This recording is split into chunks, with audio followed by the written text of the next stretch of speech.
Hello guys, welcome to Aspirant Hub. Let's start the easiest way to learn. जैसे कि कल हमने शुरू किया था नंबर एंड इट्स टाइप्स, तो आज हम पढ़ेंगे कि कैसे हम स्पॉट कर सकते हैं कोई भी error in any type of exam related to number and its types. तो आपको जहाँ तो पेपर्स में दो सेंटेंसेस आएंगे तो आपने फाइंड आउट करना कि कौन सा सेंटेंस करेक्ट है। जहाँ तो आपको एक फिल इन दी ब्लैंक्स आएगी और उस फिल इन दी ब्लैंक्स में आपको ऑप्शन रहेंगे, तो आपने उन ऑप्शन में से जो भी करेक्ट होगा उसको उस फिल इन दी ब्लैंक्स में भरना है। तो मैंने अपनी जो आज की स्लाइड बनाई है वो मैंने दो सेंटेंस में बनाई हुई है, तो उसमें आपको और दिया रहेगा, तो आपने दोनों में से बताना है कौन सा करेक्ट है। तो चलिए आज शुरू करते हैं हम नंबर एंड इट्स टाइप्स। तो फर्स्ट है वो है हर स्पेक्टिकल इज ब्रोकन, जहाँ हर स्पेक्टिकल्स आर ब्रोकन। तो इनमें से कौन सा करेक्ट है आपको बताना है। आप प्लीज़ वीडियो को पॉज कर लीजिए और खुद का गैस लगाइए कि कौन सा ठीक रहेगा। नेक्स्ट स्लाइड में मैं आपको आंसर भी बताऊंगा। चलिए देख लेते हैं इसका answer. Her spectacles are broken correct sentence है, क्योंकि स्पेक्टिकल्स होती हैं जो आप चश्मा लगाते हो नज़रों वाला, जिसमें आपकी आंखें करेक्ट तरीके से नहीं जज कर पाती, तो आप लगाते हैं ताकि आपको हर चीज़ साफ दिखाई दे और सही दिखाई दे। जिनको नज़र की प्रॉब्लम होती है वही ये लगाते हैं। तो इसमें मतलब ये है कि उसमें तो दो शीशे रहते हैं, उसी दो शीशे की बात या दो लेंस की बात कर रहे हैं हम। स्पेक्टिकल्स कभी भी एक शीशे वाली नहीं हो सकती, आपको दो ही लगाने पड़ेगी। तो उसी स्पेक्टिकल्स की बात हम जहाँ पे कर रहे हैं, इसलिए हम जहाँ पे स्पेक्टिकल्स लिखेंगे और स्पेक्टिकल्स के साथ हमेशा आर ही आएगा, क्योंकि ये पेयर में रहती है, आई मीन जोड़े में रहती है। जैसे कि जोड़े में आपका रहता है आपकी सीजर्स जो कैंची होती है वो भी जोड़े में होती है। आपके पेयर ऑफ शू होते हैं, उनके साथ में हम पेयर ऑफ शूज़ लिखते हैं।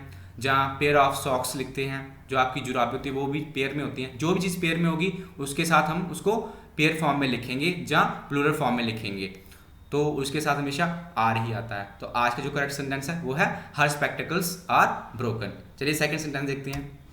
The jury have given their decision, ये करेक्ट है, जहाँ the jury has given its decision.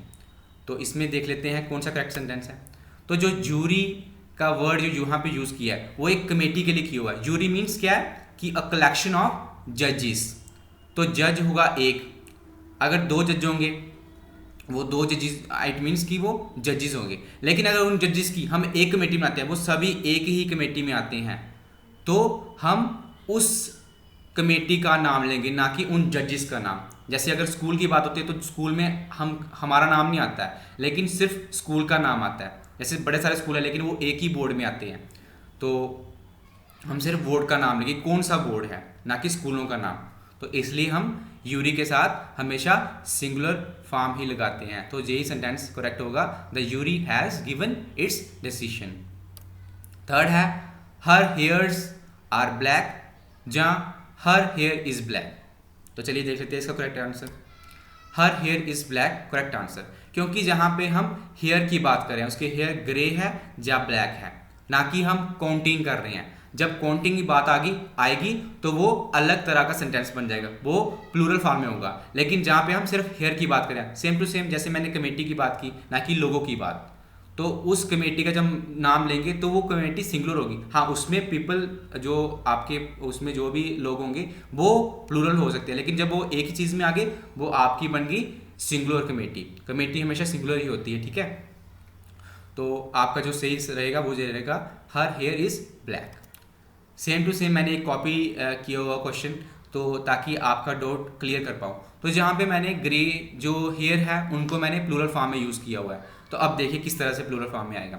She has 4 grey hairs in her eyebrow, जहाँ she has 4 grey hair in her eyebrow. तो हम जहाँ पे कौन सा सेंटेंस यूज़ करेंगे जो करेक्ट है, इट मीन्स पहले में वो कह रहा है कि उसकी जो आईब्रोज होते हैं उसमें 4 बाल है वो ग्रे हैं, जहाँ दूसरे में सेम है लेकिन उसमें बालों का जिक्र किया हुआ। एक बाल है एक बालों, इसमें बाल हो गया आपके सिंगुलर और बालों हो गए आपके प्लूरल फॉर्म। देख लेते हैं कौन सा सेंटेंस करेक्ट है। She has 4 grey hairs in her eyebrow. तो क्योंकि हमने 4 का जिक्र किया हो तो 4 क्या है, नंबर है। अगर एक हेयर होता तो हम सीधे डायरेक्ट हेयर लिखते, लेकिन जहाँ पे 4 का जिक्र हुआ तो 4 को हम किस फॉर्म में लिख सकते हैं, प्लूरल फॉर्म में।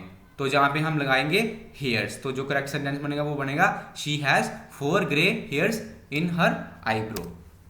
चलिए नेक्स्ट सेंटेंस देख लेते हैं। The police is running after the thief, जहाँ the police are running after the thief, तो इसमें कौन सा सेंटेंस ठीक होगा? तो इसमें जो सेंटेंस ठीक होगा वो होगा the police are running after a thief, क्योंकि पुलिस अगेन एक ग्रुप है जहाँ एक कलेक्शन है। इसमें हम पुलिस मैन की बात नहीं कर रहे हैं, हम पुलिस के जो मैन है उनका जो ग्रुप है हम उनकी बात कर रहे हैं।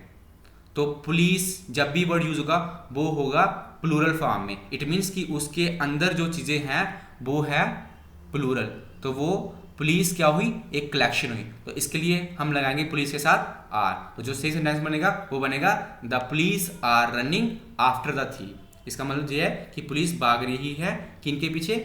चोरों के पीछे, उनको पकड़ने के लिए। तो ये थी वीडियो आज की जो रिलेटेड थी नंबर एंड टाइप्स के स्पॉटिंग द एरर के रिलेटेड।